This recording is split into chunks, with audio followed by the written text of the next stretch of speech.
Seigneur, que ta grâce, seule ta grâce. Nous voulons instaurer un état de droit. Et dans un état de droit, il y a une justice indépendante.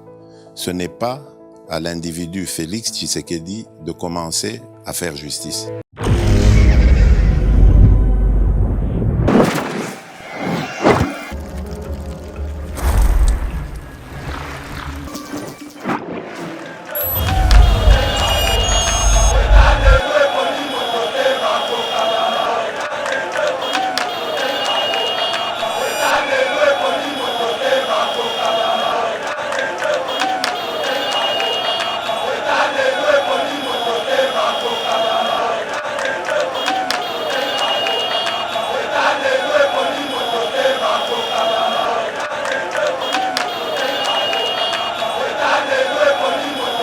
Le peuple congolais qui n'a pas révolté.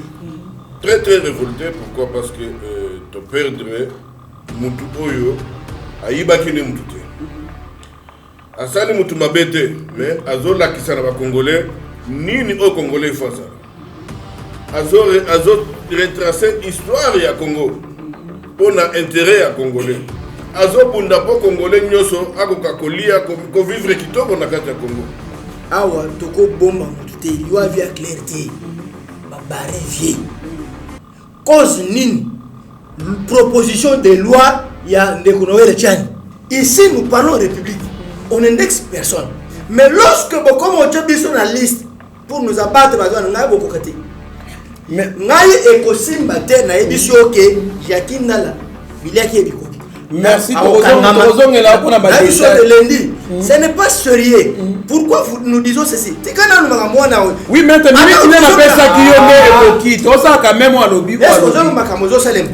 Ministère public, est-ce que vous avez une déclaration? Comment un simple individu peut se permettre de menacer l'État? Il y a des menaces contre l'État. Le chef de l'État joue seulement l'arbitrage dans l'institution de la République. Ce qui a commencé ce ordre, il faut l'indépendance de la décision.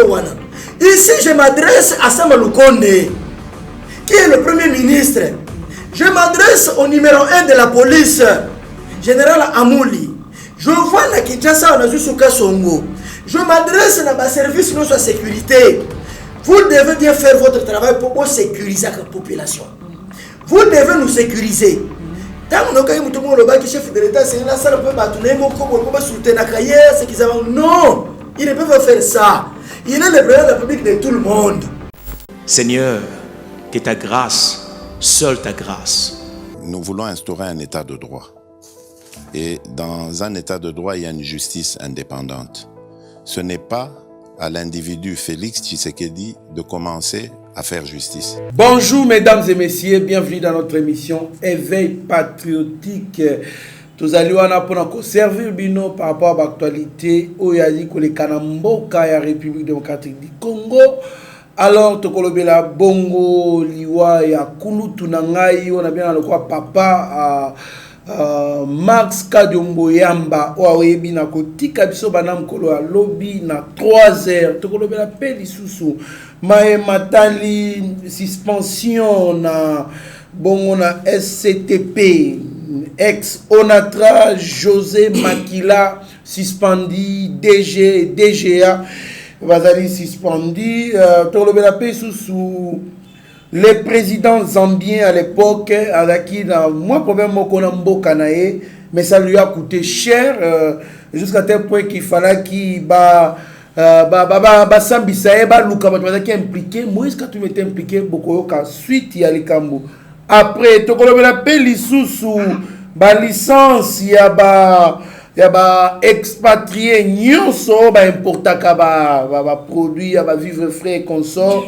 ba produit surgelé retiré pourquoi puisque ba respecter bongo ultimatum il y a ministre économique bango dans 48 heures il faut ba kitsa ba prix ndenge ba décida qui na conseil des ministres à l'époque. Alors to yambeli bino bana mboka mibale oyo bolandaka déjà bango boza habitué na bango balobaka kitoko ba pesa ba idée bien bokoye ba bango na kati ya émission oyo. Merci. Mbote Maître Franck Kalolo. Mbote ndeko Trésor Kandolo, mbote na bakongomani nyonso bazolanda biso partout dans le monde. Il est vrai que tous en sango ya mawa.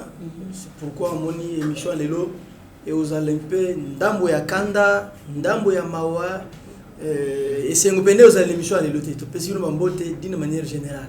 Merci. Merci beaucoup Maître Franck Kalolo, toyambio malamu na kati émission Oyo président Chim Mbote. Mbote ndeko Trésor Kandolo. Mbote na bana mboka ba congolais nyonso bipai bozali on permettre ngalelo parce que na kanda. Ah bon? Kanda maintenant ça ti moi malili les Maître Franck ezala yo moi malili pona problème ça te met matanga na kosenga ce qui yeba TV et lingi à travers DG Shadrack HTV haute définition Steve Mitterrand ya bazali wana soki tokozwa ata une minute ya silence mpona kokanisa kulutu na biso combattant munene oyo akwei na champ de tir soki tokoki kohonorer même natana une minute ya silence. Merci, une minute de silence.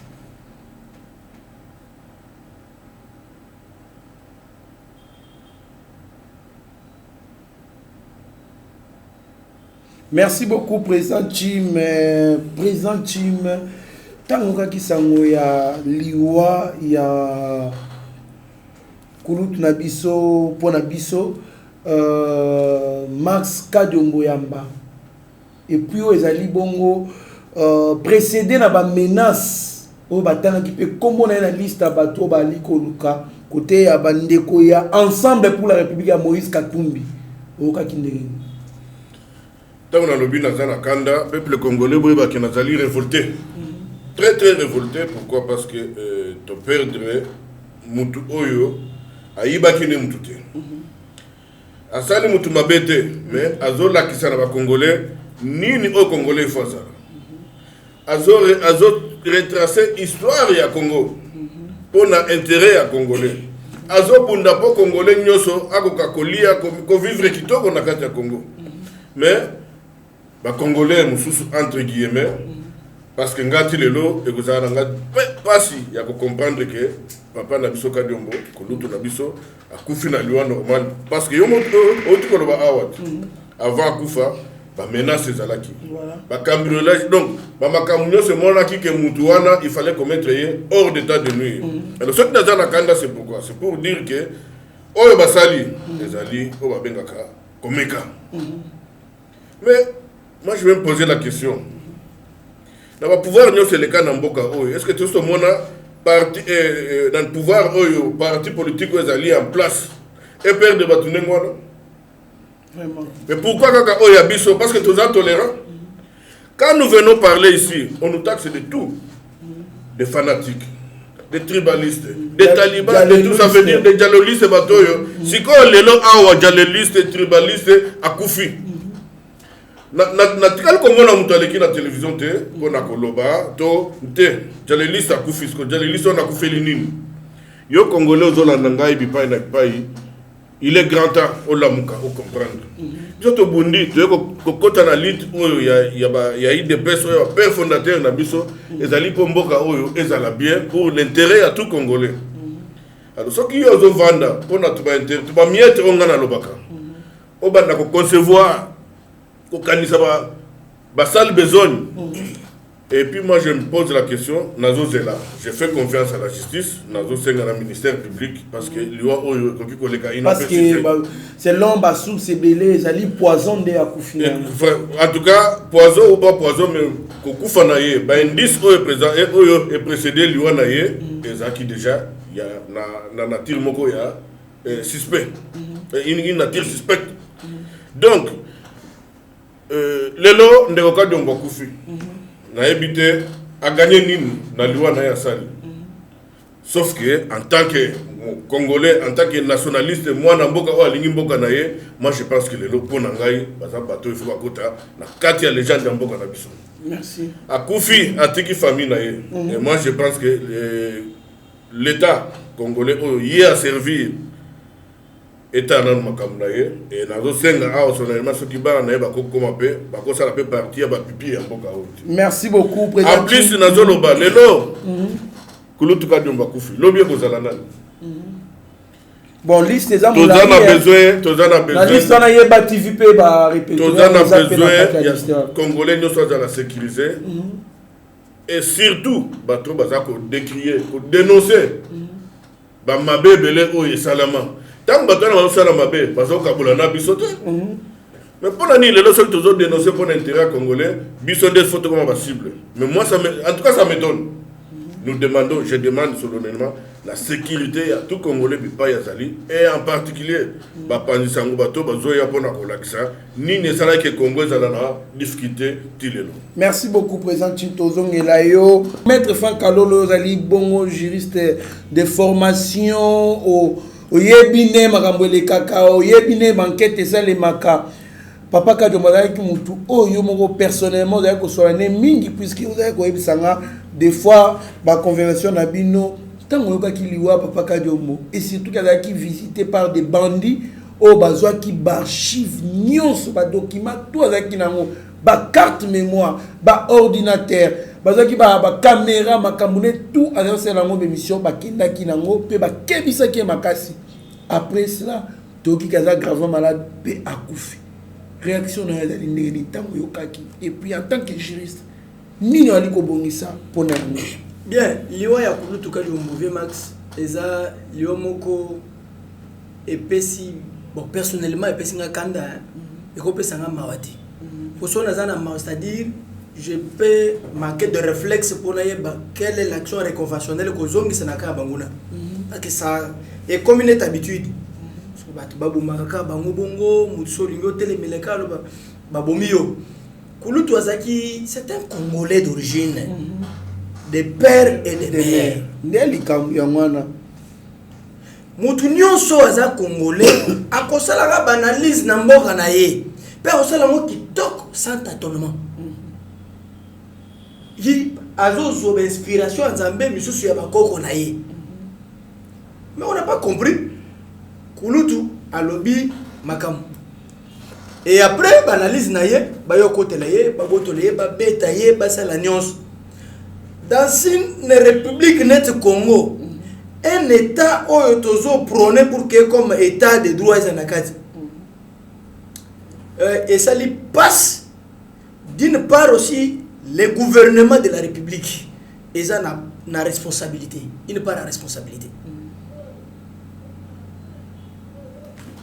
Le peuple congolais de Toza Boye, il s'est la sécuriser, le pouvoir en place par les institutions de la République. Donc nous sécuriser. Et ça faverté. C'est une obligation. Parce que le gouvernement Oyo, ils allaient appliquer politique et la nation. Et lorsqu'on voit la nation, ils ont la bateau. Bateau, ils ont contribué au développement. Tel que ce régime, ils collaborent avec le pouvoir public, conformément à l'article 37 de la Constitution. Donc, l'analyse na biso, ils ont contribué pour les bosso. Et au retour, vous avez l'obligation de vous protéger. Mais on n'a pas compris. À l'être, ça n'a depuis qu'elle a déjà. Il y a une émission, il y a une émission, ce qui m'a l'air de convenir à l'élo, et outil, bisika na outai. Bisika c'est une mission. Bisika c'est une mission, c'est ça. Mais on n'a pas compris. Annonce à la monarchie à mon peu malheureux na chaîne muso na oyo libino ba vidéo. Mais je n'ai pas compris. Batanyo soyo to sala quand même banato. To lo ka ndenge pe sto yeboye. O lo bika obimi pe libana babomiyo. Et le gouvernement comme ça est vendu bazana ba bureau climatisé bo c'est nous. Maintenant vous nous envoyez pour ça quoi. Lorsque nous allons faire appel à nos ancêtres pour nous sécuriser, bino on va supporter. Maître Franck. Ngana sepeli na lieu yo aké déjà. Parce que yo bino Sergili yo en tant que coordonnateur à Sergili et lo konyo lo ko bongisa puisque bato be ba bato ba menaça qui est toyebi bango yo via clarté awa toko bomba mutute yo via clarté ba baré vie cause nini proposition de loi ya ndekonoele tchani dès début à l'école émission na ya sa yasuka saki le 11 juin. On a émission na ya suka na chaîne na moko le 11 juin de cette émission Anna.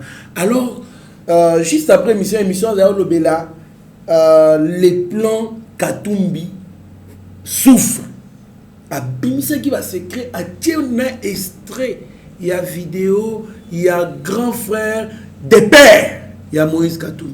Grand frère des pères, il y a Moïse Katumbi. Donc Katebe Kato, toi Ali Kolobakie, parrain politique, il y a Moïse Katumbi, Ezali Paul Kagame, en Afrique du Sud, par les dieux, il y a Nani, il y a Moana, il y a Charles Bissingman.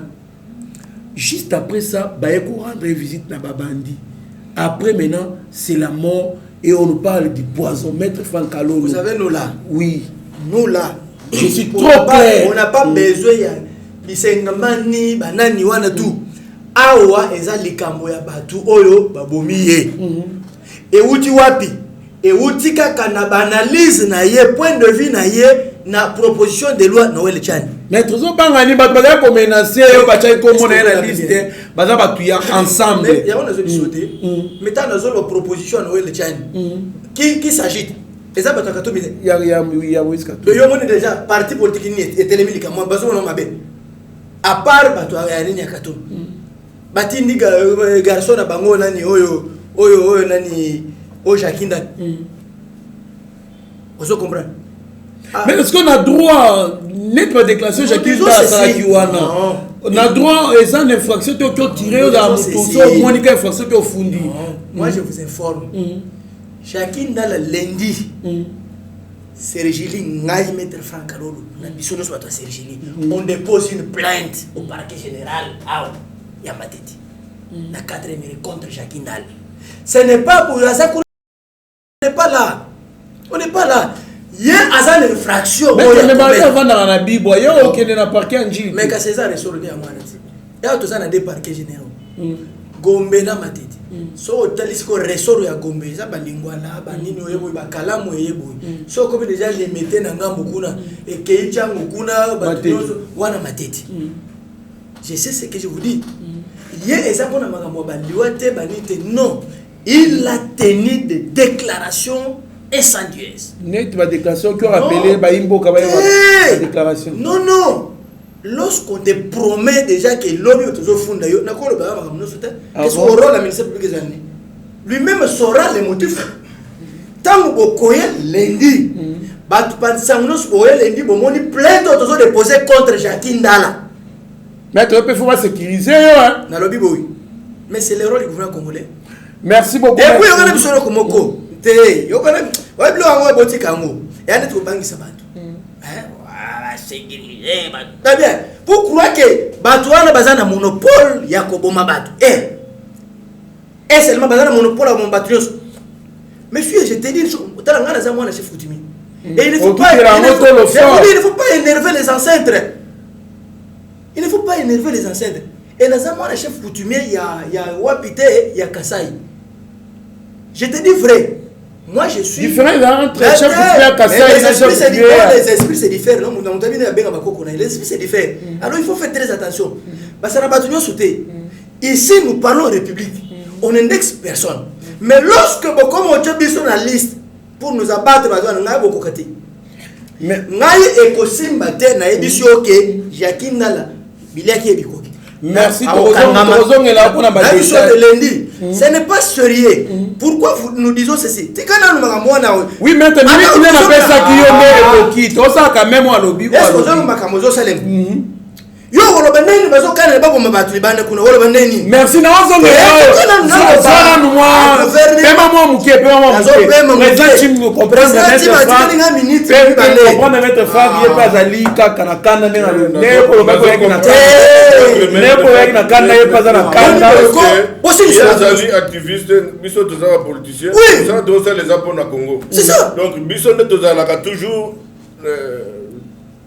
na plan ya liboso na bino certainement basa les alliés intimidation liwa ya mutu na bamboka ozo to vandaka liwa mutu koleka inaperçu te. Voilà pourquoi toujours ndenge mettre lobby na d'abord na soutenir courage na ye ya ko saisir Serge Julie pour na ko déposer plainte. Mais en même temps ministère public, est-ce que vous avez une déclaration? Comment un simple individu peut se permettre de menacer l'État? Il y a des menaces contre l'État.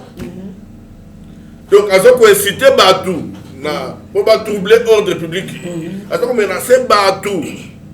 Ça veut dire que nous sommes tous capables de défendre l'intérêt de mais parce que tu es dans un système et la démocratie, qu'il faut tolérance. Mais tolérance peut dans la limite. Peut-être nous surtout pour la loi Tchania congolité de nous créer, madame surtout. On a qui honorable Daniel Saf Kolobaki, ce qui va continuer à nous opposer au liaï. Donc ils ont pas menace. Nous tous les avons pas menace. Et puis nous qui défend que l'andelango pe moi mingi lokola ba eba TV neto to teme na ngope boye ezali pe papa kadumbu moko ba to ko tele na ba lo ba ke congolité wana loi wana ya ko verrouiller bongo fonction à président de la République na ba haute fonction misusu il faut ezala bongo esalema. Alors tout que le bandengeni le initiative tout il y a intérêt à peuple congolais pour éviter infiltration banguna ba côté biso na kati ya ndako ba ali ko bunza biso jusqu'à tel point ko neutraliser biso président Chine. Solution nini yozali cadre ya pouvoir en place, yozali cadre ya parti présidentiel. Solution ni bokozo pour organiser sorte que bali ko défendre mboka, bali ko défendre intérêt ya peuple congolais, bali ko défendre mokonzi mboka face ya benemi na ye. Pourquoi ne pas les sécuriser pour avoir des conditions il y a bien pour être basé à l'abri il y a pas menace. Merci Ndeko Kandolo. Na kutuna na mutu na uti kotangela ngai mutu moko aza ko siéger kuna comme parlementaire. À tenir ba propos ya ndenge wana. Je ne sais pas est-ce que ça a un cadre de liberté d'expression ou bien ça ndenge nini. Barolobaka bongo. Barolobaka bongo. OK, c'est bon. Maintenant Lelo, je ne sais pas, en même temps, moi je me pose la question, hein, tous allons entrer dans le système congolais. Est-ce qu'au jour d'aujourd'hui, il existe une loi Nambokao? Non, ça n'existe pas. Mais pourquoi tu vas agiter? Congolais va coloniser, Bayakina Bastis, Bakata Bakoko Nabiso Mamaboko, tout ça. Congolais, les lots pour la miette, c'est ce que j'ai dit. Moutoumsou soit vendu, bon, Bayelié, comme moi, 1000, 2000, 10 000 dollars. Tellement qu'il y a collé n'a pas si.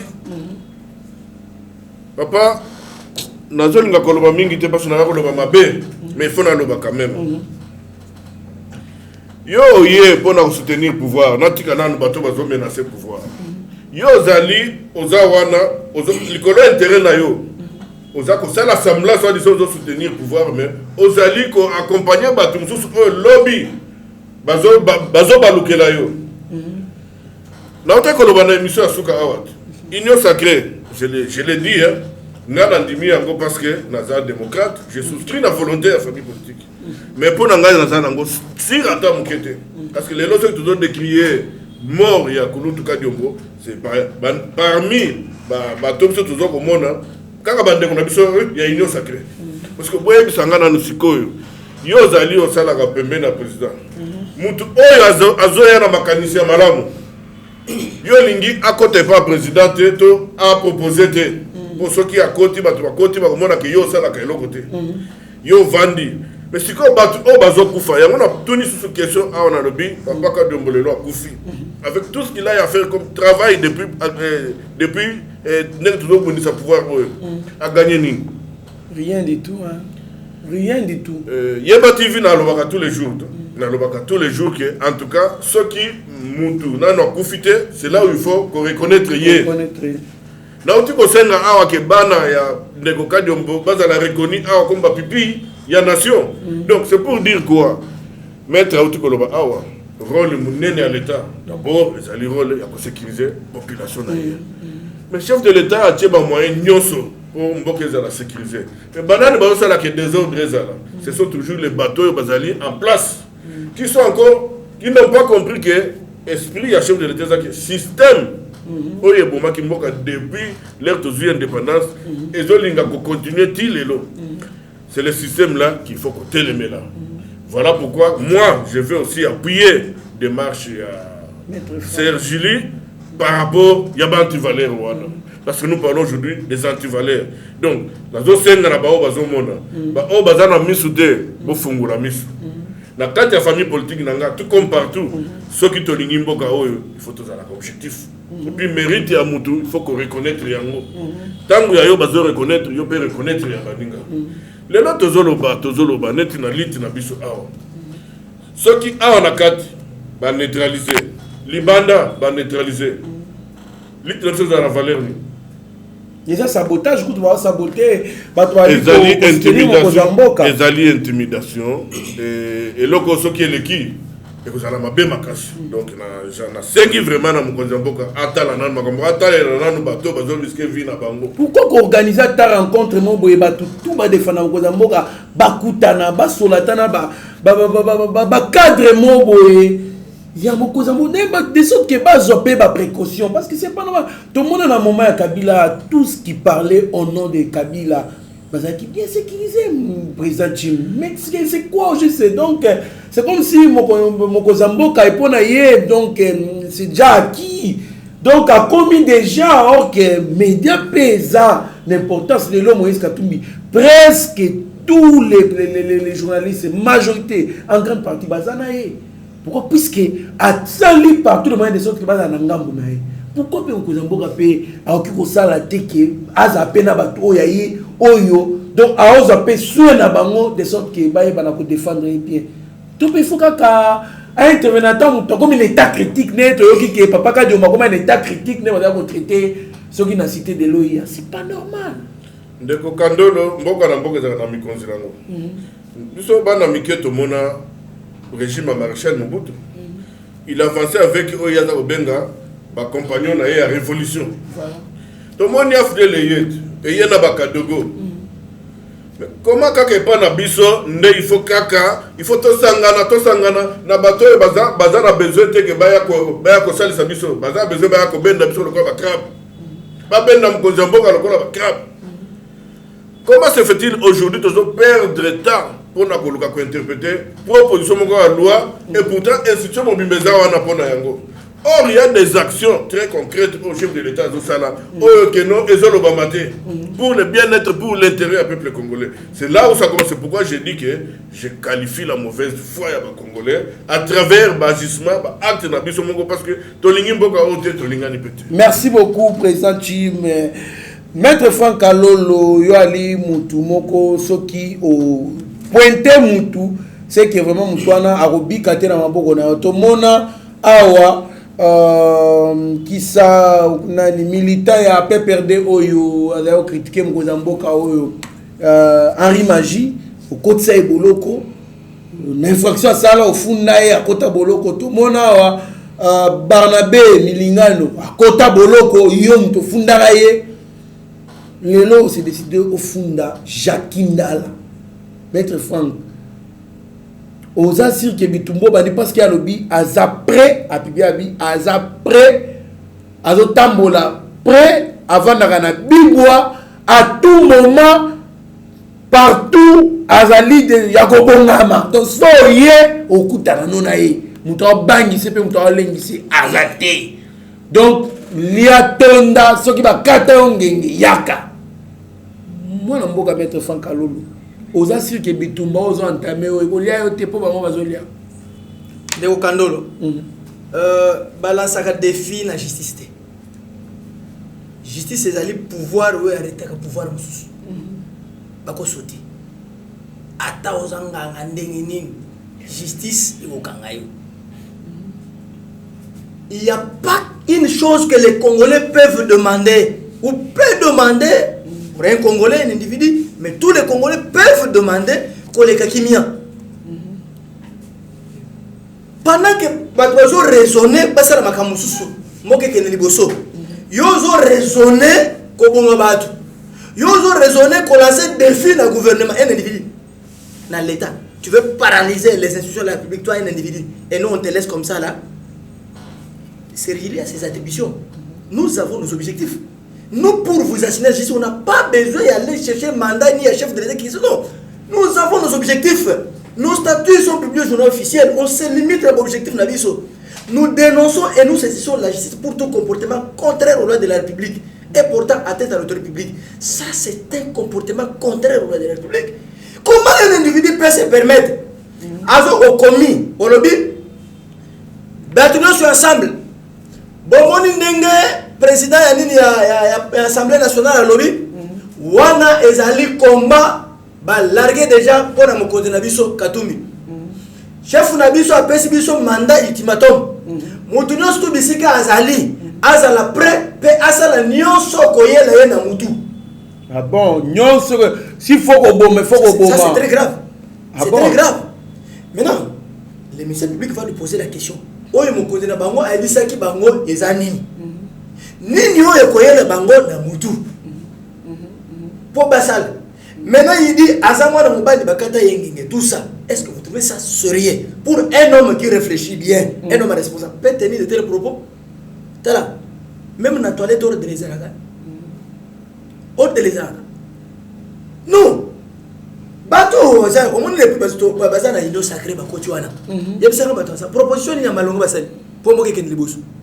Parce que pour se dire que boza la coalition à malam. Kasi bosa la proposition moko ezo contre la vision moko za pour boke de liboso. Y'a bien ça proposition ni basali amalo. Exactement. Ah, à part kaka, ya kotel mela. Oyo batu basala. Ya malamu na mboka. Tala weza mboka. Ngala nzolo bawa naza Sergili et puis naza mona chef coutumier. Moi c'est un problème à Makila. Pouvoir ngana na ngoi ya ba centre yo zana. Déjà ba député ensemble baboya ki ke nani mboso bacha na cahier de travaux na proposition bacha ni. Oui bien on quand on a écrit les députés de l'Assemblée, est-ce qu'on a cité les noms de ces députés là? Exactement. Na personne jurisprudence a. La zone qui s'est liée, voilà l'intimidation à Mikea. Tu as la base de jurisprudence, il y a FCC. FCC, c'est un autre qui est la consultation, écoutez, chef de l'État, combien? Il faut choisir lié au bango bakoyambelaye na cahier de charge na bango ba étudier comme si moko ezaka ba catégorie ya batu moko bo. Il faut pas énerver les enceintes. Oui, mais tu fais quand même yo kuta ko za en consultation. Pour ici au senga ye pour la sécurisation ya parce que papa ka jo moi ngai na sala ba pour au moins ba projet mususu ezali. Bolanda ki no banda mu na déposer ni na loba na état de siège. Yango isalim. Donc ezaba bilo mususu. Ici sécurité non, je dis ceci. Ce n'est pas le chef de l'État qui doit sécuriser. Non, mais oui, il doit donner l'ordre. Non. Le chef de l'État n'est pas là pour donner l'ordre. Le chef de l'État joue seulement l'arbitrage dans l'institution de la République. Ce qui a comme on peut se ordonner, l'institution est allée sous-souter. Il faut l'indépendance de l'institution. Ici, je m'adresse à Samuel Konde, qui est le Premier ministre. Je m'adresse au numéro 1 de la police, général Amouli. Je vois la Kinshasa, on a vu Souka Songo. Je m'adresse à ma service de sécurité. Vous devez bien faire votre travail pour sécuriser la population. Vous devez nous sécuriser.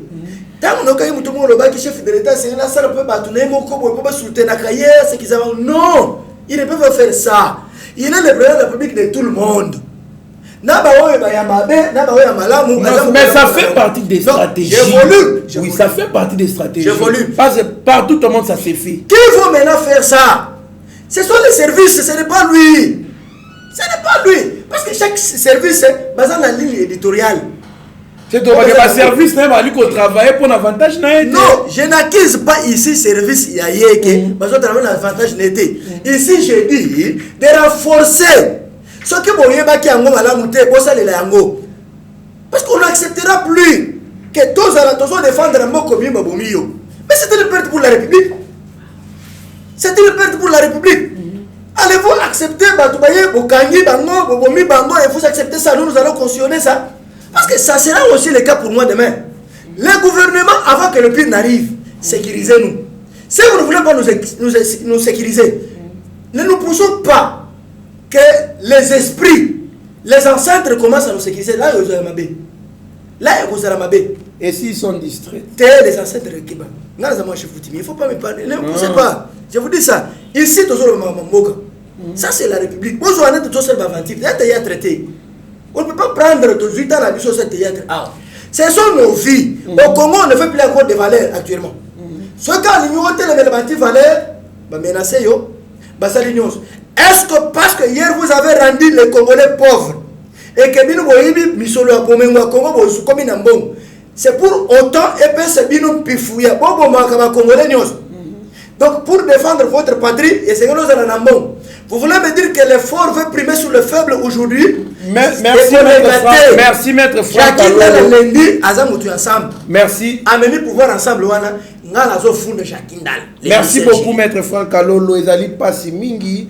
Et je vais attendre donc anti-valère toki susu ko dénoncer en côté, on dénonce, vous nous menacez de mort, non seulement menacez et vous passez à l'acte. C'est regrettable. Parce que nga le na lobaki on déjà une émission lobi soki lelo nga na tchemutu na se po na dénoncer makambo mabe ou eza contre intérêt à nation nga, ça ne me fera ni chaud ni froid. L'essentiel je meurs pour la patrie et to koti kapete ba sécuriser biso te. Je sais que nous faisons un combat noble. Le Dieu qui est juste, toi et mité, que non, nous faisons ceci pour nous canabiso, oyo ba infiltrer, ba mener biso vie dure, les autres comment mboka ya Sony, ba fourou partout, budget ya Sony, tonnerre du tout côté pour nani parce que les gens comme vous là qui continuent à tirer jusqu'aujourd'hui, ndemu tokamba ki mboka o. Mais ce n'est qu'une partie remise. Président Chim, tu as le combat d'émission la suspension de José Makila, DG, na DGA, il y a SCTP, ex-ONATRA. C'est toute une série de suspensions de DG et des présidents des conseils d'administration à l'entreprise Ebele. Est-ce que vous pensez qu'après ces suspensions, il y a bien Oyo Bakoya vraiment pour ça de sorte que madame qui est merci ndeko nako zongela mutuna no mena conclure na muke na acte à la cité oyo tozo décrier awa on a ko ebisa ba lâche des flatteurs des minables comme quoi okoki ko bundisa tout ko bundisa idéologie te ba père fondateur ba kenda ba Sven so ba Etienne Tshisekedi akenda c'est pour dire que combat na ye kufi oza soni ozo sala soni yo parce que oza na souci même pas ya vie na yo moko surtout ya progéniture na yo ndenge trésor kando koloba nous irons jusqu'au bout yaka en face sokoza mubali sokozo ya na simokoza la lâche en même temps okozo rien parce que tokoza la toujours na suprématie na pouvoir du colo à l'acheter na yo donc ça voilà ça c'est message et boye bango peut bien que Liwaya vient Kadumbo et Kozala et Kokenenengo Wanate, nous allons nous venger de ça d'une manière ou d'une autre par rapport à notre idéologie parce que vous n'allez pas nous faire taire et nous allons continuer. Par rapport à Sijo Zolobawana, c'est ce que je dis. Le chef avait dit il faut déboulonner le système. Effectivement, c'est comme c'est un homme de guerre qui donne toujours une seconde chance. Batout Mingi Otangiwana, il fallait pas comprendre qu'il va faire ça qui va encore seconde chance. Mais bakomi au lieu de comprendre que ba bien bazo gérer ils allaient ba bien ba papa na bangote ya ba maman na bangote ba poche na bangote ils allaient bien ya ba peuple congolais faut pas gérer en pour l'intérêt ba congolais et ba kansa qu'ils allaient blague si je dois être suspendu c'est parce qu'il y a eu un travail de titan un travail il y a service moko à l'état au bango ba fenaki félicitations à IGF parce que c'est à partir par rapport à IGF débat aussi suspendre bango tango tuninga ipona ba o bakoya je l'ai toujours dit tango zoya yeba nino yeli et Congo oyo koki kozala na visage o ndenge tozomona ngo te okoloba awa mabulu tout ça Congolais azo mérité alia même 10 fois par jour selon appétit na ye mais aujourd'hui quand les gens meurent au Congo parce qu'il y a la mouki qui a koufi na butu aza yelo kolia te batu bazo kufa parce que bazana aza incapable ya ko se procurer soin médical. Est-ce que vous trouvez ça normal? Mais c'est à cause de ça, à cause des individus qui étaient en train de se gaver. Moi, je pense que la chaîne devra être longue et que tout anti-valeur n'y soit là. Merci beaucoup, Président Chim Tokomi. kokende na souke émission na biso maître Franck Kalolo suspension ya ba PCA ba DGA Sergile ali ko bongisa nini po to mona ba poursuite judiciaire te na bango bien que IGF a fait ce rapport ba o ba suspendre mikolo ne banani nano tanga ba komo José Makila ba suspendre na SCTP to moni Patrice Kitebi na FPI to moni Saïba na OGFREM OCCP va suspendre bali et longo bali belé makasi le motif principal détournement des deniers publics ba tche bango kaka wana ba vanda bongo po ba kina ko répondre malamu baza bato baza na ba problème depuis quand et même sont des problèmes car bango sont des problèmes so telika bango sont des problèmes yo moni individu mo tambola na sac ya maleta mbongo yemoko pendant que les Congolais souffrent $10 pour Congolais ont un problème mais yo ke dora le physique ah kabela ba 4 jours je connais mes amis on a fini avec na ba inutile wana des licenciés mais vous dit mon frère na sali une semaine na zu ata 3000 fois te na kandolo na ebiso na rebele bon itelo ya ebiso boy ba tu o ino se suspendre même ça tazana mana bango te place na bango ezali ba ke nous sambisa bango ebele ba okende makala ba kangi bango ba biloko ba yibi wana ça va immeuble mon biso ba je sais sur immeuble so ya ngote boye pa na ngana ko pèse mini ba adresse bilo na ba mususu je connais ça maître quand on s'oppose opposer na ba mususu to ba mabanda ko na ba bilo mususu ça tant bo saisir yango to yo pèse mini so ba preuve so additionnel pour na ni faut biloko eso na mboka yo na biso moni moko eza mboka biso no surtout eza moko ko bisa énerve lorsque on mona catégorie ya batu mo bazo vivre bien ba musu ba bien ti. Nous l'avons décrié dans le Kabila. Est-ce faudrait-il accepter et continuer à tirer l'eau? Non. Il y a un moment où il faut pas suspendre. Dans le soir, même si on va faire un intérim, après,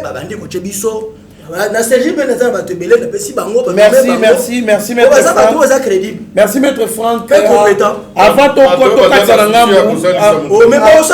de maître Franck, un mot pour la ministre économie Pesaki, bon opérateur économique, importateur, étranger ou soit nationaux, après 48 heures pour exécuter le prix. Oh, définir bon conseil des ministres. Oh, classe qui va prix à denrées alimentaires et consorts. Moi, je vais mettre un respecter 48 heures, retirer. Dès qu'on a une émission, on les cas, retirer la licence. Il y a des expatriés dans le pays, côté de la nation, les gens pour réaction.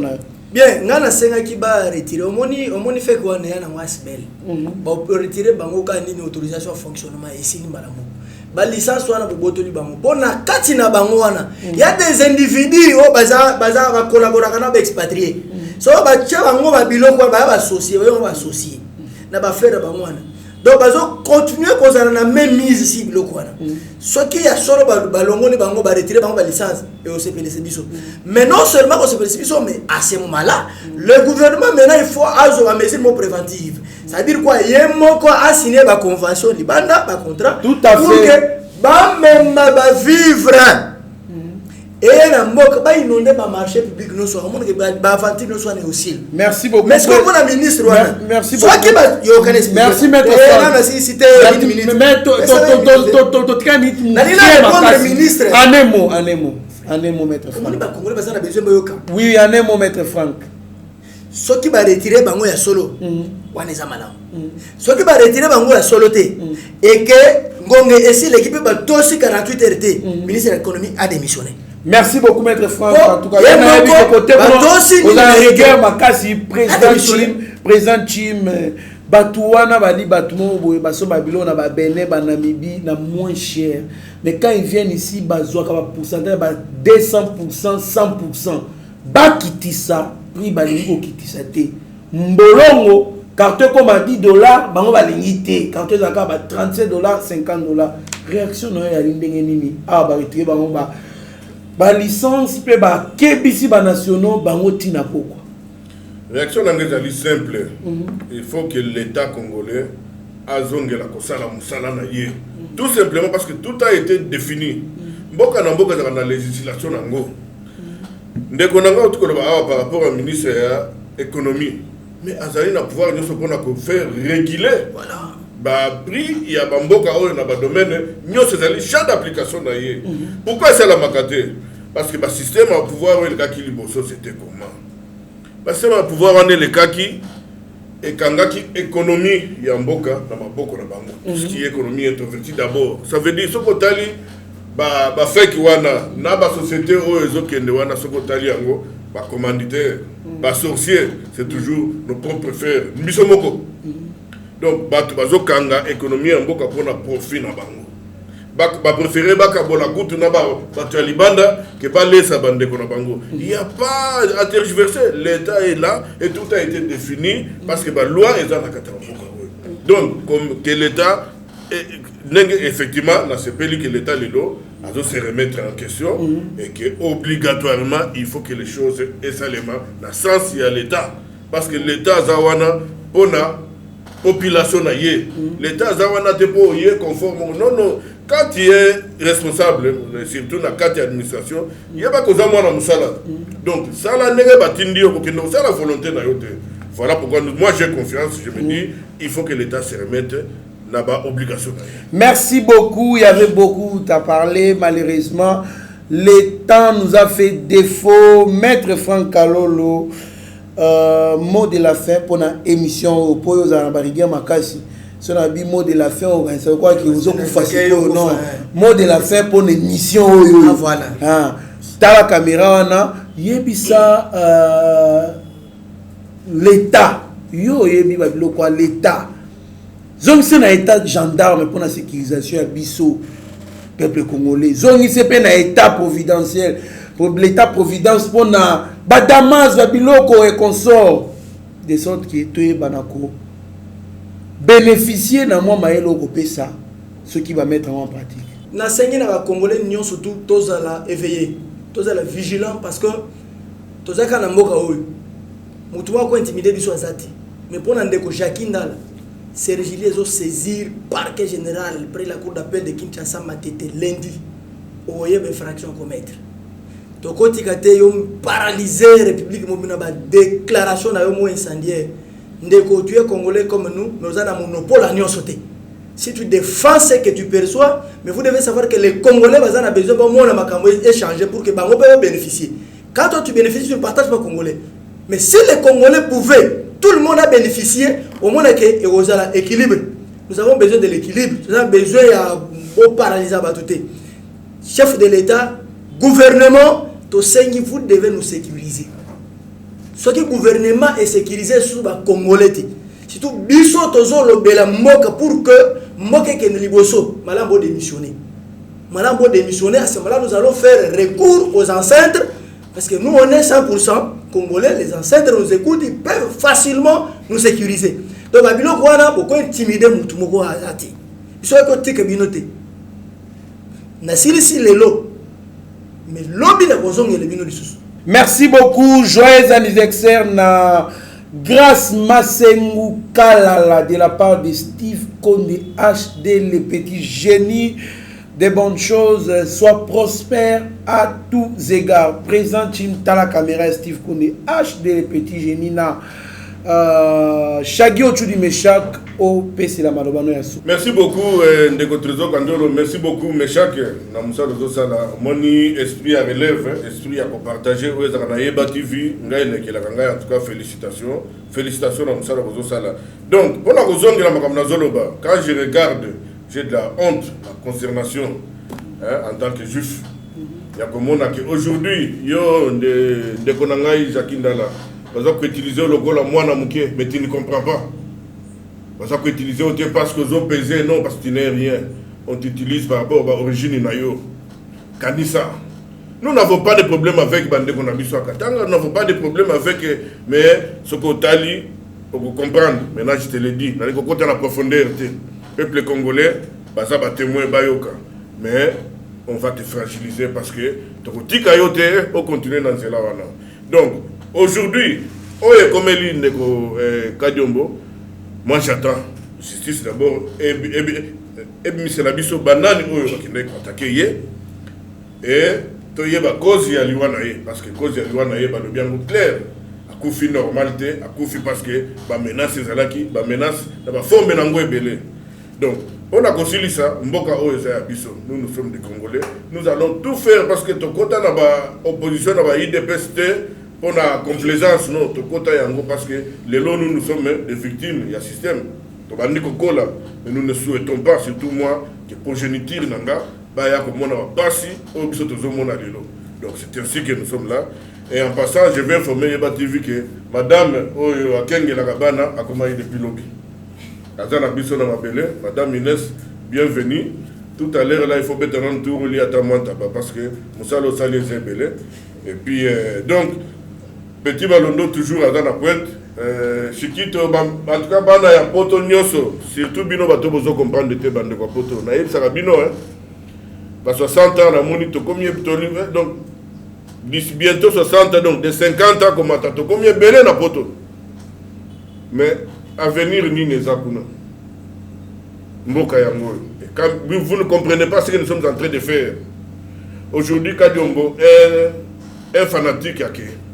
Ngai Chim, Oyo Tangu Yoza, ceux qui voient plutôt ça la politique, fanatique, Nazo Koyib Sabino, Nazo Kelabino Mawa.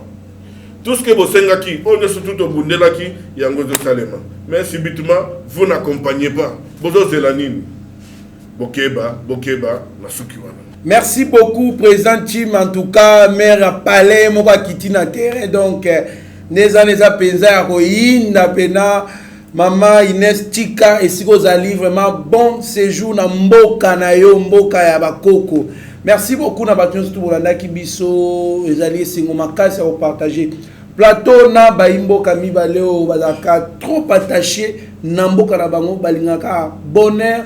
Et puis bien-être bongo ya ba Congolais ezali esengo makasi. Merci na Stéphane Kankou et moi je loue Kankou aux États-Unis. Merci na Francis Kamanda, Messieurs Philomele, président Chikito Mushashino, Tarababi, papa Yaya Yabale Kebele. Merci beaucoup na batu nyonso bana biso boza la brancher sur Yeba TV boza décider mieux vaut être maître de son silence que plutôt esclave de ses propres mots. Merci. Seigneur, que ta grâce, seule ta grâce. Nous voulons instaurer un état de droit. Et dans un état de droit, il y a une justice indépendante. Ce n'est pas à l'individu Félix Tshisekedi de commencer à faire justice.